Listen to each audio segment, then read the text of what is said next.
It wasn't perfect. We get the captain of the Pechenegs, who is one of the mercenaries that automatically join up with the Mongols. I noticed that he's Orthodox later, and I wonder why he would help them. But I guess there were Christian leaders that did that. I wonder what the hell is up with these guys. They just kind of randomly show up there. I don't know. Here I actually do think of splitting them in half, because I'm going to disband those mercenaries here soon. So I split them up and send them in opposite directions. And then after that battle's over, I decide might as well use them because they're not there yet anyway. So, chasing them down. And I really shouldn't have worried about a stack that small. If they attack anybody with that, it's not going to matter. And here I'm like, oh, okay, well, that's done. Thank you, mercenaries. And they have some pretty good numbers as far as that goes. And this is that unit of horse archers I built earlier that ended up with that stack. So we just send them up there. It's some kind of weird heavy infantry pikemen group. And they're going into the same province. Well, these standard Persian emperor thing to do. Have kids while you're out campaigning against the Mongols. Definitely not unusual for us. And here we finish them off, and the Mongols are gone for good. I have a little bit of a weirdness there. And my guys didn't end up being that, and I noticed this guy's not actually Timur. I don't know if that's like a thing or something. I thought he was the one who showed up. Or if he died at some point. But, yeah, this is a different guy. He does have some pretty good stats. So, well, obviously we're going to end the war. And he's just hanging out because Lorda... Look at that guy. He's 27 marshal. It's crazy. But they're just going to kind of hang out. I try inviting him to my court. Of course he doesn't. It makes a lot more sense for the Shiite guys to be opposed to that than the pagans. So the immortals all got killed. So, or I guess I dismissed them when I dismissed that mercenary stack. That makes more sense now that I think about it. And here I'm going over here and checking out Georgia, because Bouchard's host. Notice here that they're Catholic and Frankish. They're attacking for Abkhazia, which is that little spit up there north by... I was going to say by Aktobi, but the entire country's by Aktobi. And I decided, you know what? I can help them with that. And I decided I don't want to. Yeah. So I'm thinking about this. Urikud are still in charge, but the rest of his vassals and his heir are Zoroastrian. So look at this, I'm like, I could plot to kill him.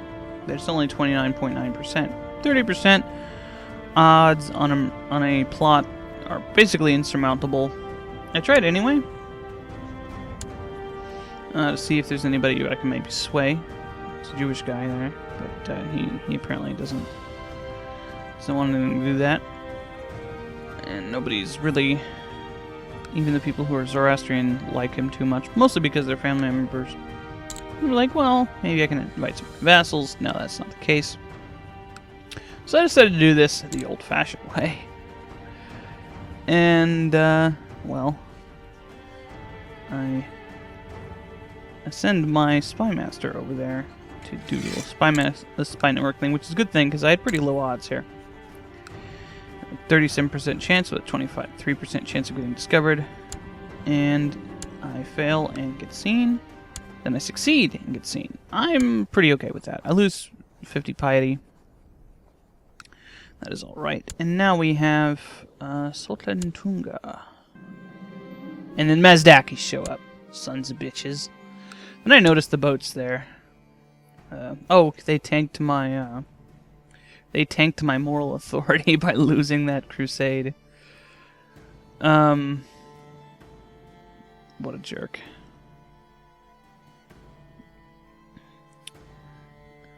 It was at 90%, and then nothing. I think it was actually 93 or 94% because the rulers led astray was the actual conversion there. They technically lost 2 holy wars, so I don't think we've actually lost a holy war. Anybody else? Maybe Perm. Perm keeps losing them to Denmark and such. So here I'm looking to see if the Mongols are just hanging out. And I noticed that the Emperor Britannia is imprisoned by a king in Vienna, which is pretty hilarious. This guy can't afford to be ransomed, so just let him go. Or a magnanimous host, you know. This guy's a jerk. He won't do that. He's a Bugwell list in Lowborn, so it makes sense that he wouldn't want to. So here we look at Inelchi, which is the Timurid Khan. Now, he's still going to be around, or his descendants, whatever. Actually, it might just be him be around. No, because it's going to be like 80 years or something. And here I let the Captain of the Pechenegs go, and I notice he's Orthodox. So I'm wondering why he would help them. But, you know, it does make sense, because there were Christians who helped the Mongols when they came. And the Earl of Winchester is too poor, so I let him go. Count of Winchester, whatever.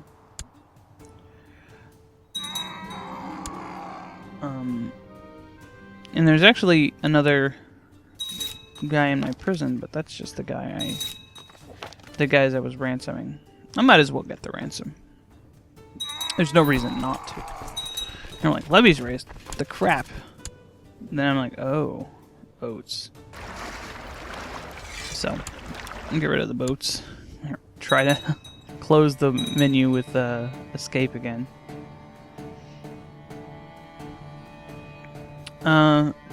So my wife is pregnant now, who is, you know, actually the character's sister. So that's not necessarily a good thing. And we'll find out whether that's the case or not. Here I'm thinking about what I'm going to do with Georgia, since I've solved the problem with the Alpura kids, at least their religious problems, by killing their dude. I do get a penalty for that. I get a penalty for killing their guy. Yeah, we get some falconing things, and we go hunting. We beat our son or whoever for being too arbitrary. Of course, that's what we do. And you know, I'm actually liking the fact that the Byzantine Empire is basically blocking me from going into Europe. That seems like a good thing. And here I actually do move my focus over to Georgia after I was actually talking about it. And so we actually fulfill our desire to have a daughter. So we've gotten rid of everything. And our pregnant wife wants a bird, so we give her a falcon. And we notice, well, there's another revolt there. And then we notice that Bouchard's host is that small.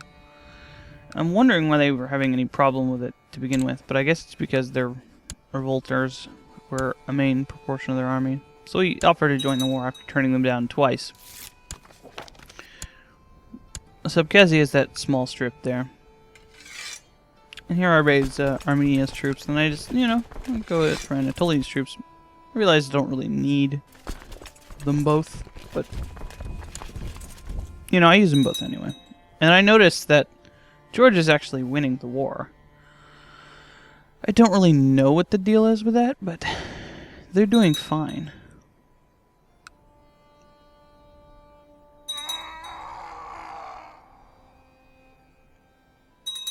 So we move through, and I noticed that I'm allied with those guys over there. I think that's Actobi. And here I'm kind of looking, because I thought I had those guys. And this is Maziar, who is actually our brother. Maziar's son, so we name him Vondad. And let me check him out. He's that's actually our son, and you know they've got some decent enough stats for being so young. Xerxes is especially promising, having more balanced stats, and well, having something to balance out that child of concubine. Now, for a while, we were actually getting, you know, legitimate direct children from our wives, and that was because we weren't doing a direct what's the word I'm looking for here? Zawoda marriage, which, you know, obviously has some problems. That, and they attack there, and they're not having any luck. It's to be expected, and I kind of move my troops around to try to catch them out there. And then some guys show up and start beating them because they're defending in the mountains. And they just kind of crush them. And here I notice, well, oh, inbred and weak, but my wife actually has twins. And that one's fine. So we name him, you know, we get a Cyrus here. Because, you know, he's fine. And this guy, I'm like, you know, he's not going to survive. Let's name him Nachman. with two N's for no reason.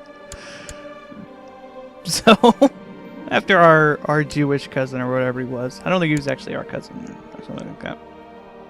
I think we named one of our sons Nachman and sent him to the Jewish guy. And yeah, so problem dealt with our allies. I don't know if you would call them our allies, but yeah, Zagurd comes of age. He's pretty average. Looking for a wife for him, and I decided, you know, Perm, you know, that alliance needs to be shored up. They're probably the closest to actually being helpful to us. Georgia's really helpful, actually. Georgia is nice. They really were a bro in that crusade, and then we have a revolt. I felt bad about turning them down twice for help, but the Mongols were there. And the Mongols are real bad. But I could have dealt with this war a lot earlier and saved a lot of prestige, 200 prestige, by just sending my troops that were in Greece over, because I didn't actually need them. And Moldau is apparently helping out here. But Kavus, leader of Georgia, has won the war. And here I turned down this because, you know, I don't care. Piddly little 25 prestige wars with tiny minor countries. By tiny minor countries, I mean anyone who isn't Persia or Perm. I did help Georgia, though. I would also help the Alpurikids. I've helped the Alpurikids probably more than I've helped anyone else. And somebody, you know, said you should have the, you know, traditional friend of the Alpurikids, and that's a good idea. And I'm kind of winding down for the session, and I start talking about, first I comment about how 4% war score for winning, you know, a bunch of battles against this army is kind of ridiculous. And then I get another free Jewish guy.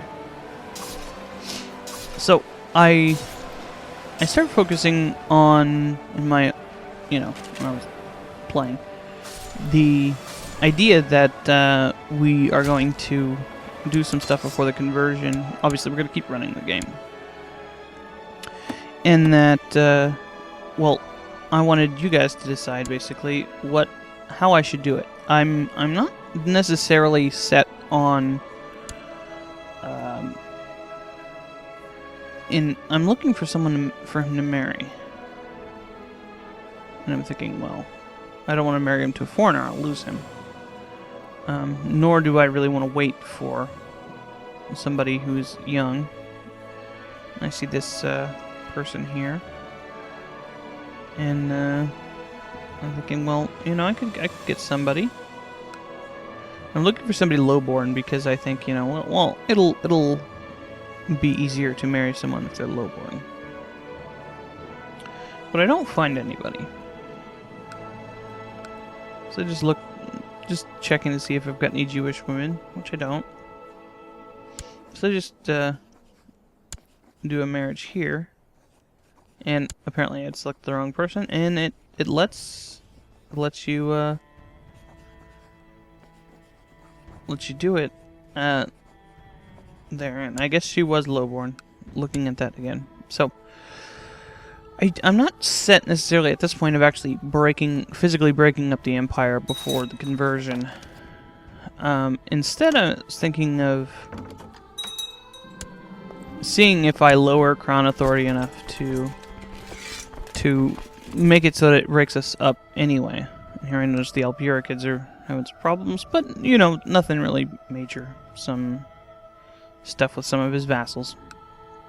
Nothing I really care about. And I note here the fact that the suggestion of giving that Jewish guy some land, specifically the Baleares, is probably a bad idea because they would just get killed. And then I wanted to give them a big duchy. I could have theoretically given them Abyssinia, but that seems bad. And if Nubia still existed, I might have given that to them, but that's not the case. So, you know, let me know what you think about what I'm wanting to do. I could just break up the empire already, just give everyone independence except for Persia and Mesopotamia, because, you know, that's where my land is, and just let everybody else go and let them fend for themselves. Which is originally what I had planned to do, but thinking about it, you know, I was kind of concerned that there wouldn't be an empire, and that would have to be us, but there doesn't, because there's Britannia over there who fills that niche in gameplay mechanics. As a matter of fact, I could just flag them as the Holy Roman Empire, and it would essentially be the same thing. The point, though, of breaking us up was to make us weaker. I mean, that's the end-all, be-all of that. And somebody asked who I was actually going to be playing. And the logical answer would be Persia, but this being a Zoroastrian Persia Mega-Game. But that does not have to be the case. I could play somebody else. Oh, and Nachman died. I can't think of anyone logically at this point that I would play. It would definitely have to be somebody Zoroastrian. But somebody said something about focusing on Anatolia and Greece, which would definitely be different. Persia was an area that I personally owned in my other Let's Play, so my other Mega Game. So that's something that would be kind of be a rehash of things. Although it did take me a while to get all of Persia, even into, and I don't think I ever actually did. I think Polotsk had that for a lot of the game. But you know, Perm's holding together pretty well. I'm pretty impressed how well they seem to recoalesce after problems, and everything else is kind of a big cluster. Here I noticed that Cyrenacia's got some clout there. I wonder about helping them, but I don't. The Warkids, they're doing fine. So, kind of thinking here. Oh, I'm looking for the dishonorable thing. Yeah, and then I check a couple other leaders to see if it's like a universal thing, which it isn't. It's at least not for my vassals. So here I check the Basilius, or yeah, he's back to being a Basilius. He was a Tsar before, but he's a Basilius now. And I wonder why the iconoclast cross is still red, even though it should be the Orthodox now. And I check to see if that's the case, and it is. So, I mean, shouldn't it be gold then? Oh, and the Norse guys are still around. I don't want to put them on the North American continent, because when you convert, they're put... when you do a Western pagan, basically, it puts them in the Eastern tech group. And having a guy in the European tech group already in North America would be disastrous. That would be very bad for game balance. Because I'm not playing with Sunset Invasion on, so nobody over there can even withstand that sort of thing. I don't know if there's any weird pagan mechanics that prevent them from doing stuff, but the fact that they have the Eastern Tech Group makes it extremely difficult for anything to fight them over there, considering they start at Tech Level 0. So, I don't know if the other guys over there, or if the Norse would start at 0 or not. It doesn't seem like they should, though. So I'm not necessarily going to do the Vinland, Greenland thing, because that's an extremely bad idea. But you know, it's definitely something I'll consider if I think about something. I could figure out a way of doing it, maybe. And here I'm looking at you know, stuff over here, thinking about what I'm actually going to have to do to divide things up before the end, and having to fix a bunch of stuff. And at one point I bring up the idea that the easiest way to get rid of all of your vassals and reorganize everything is just to imprison and banish everyone.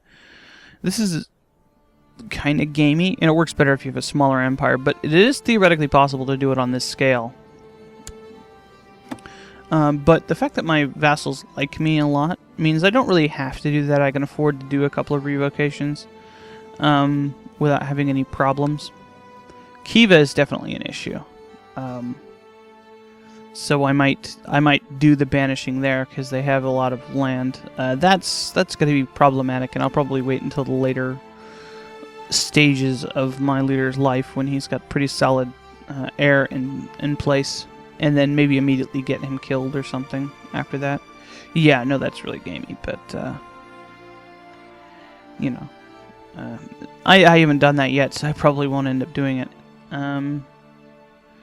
So, that is pretty much what the options are here. Just to either keep the empire the same and just do some fudging in the conversion, or actually do the breaking up now and let the dice fall as they may, basically.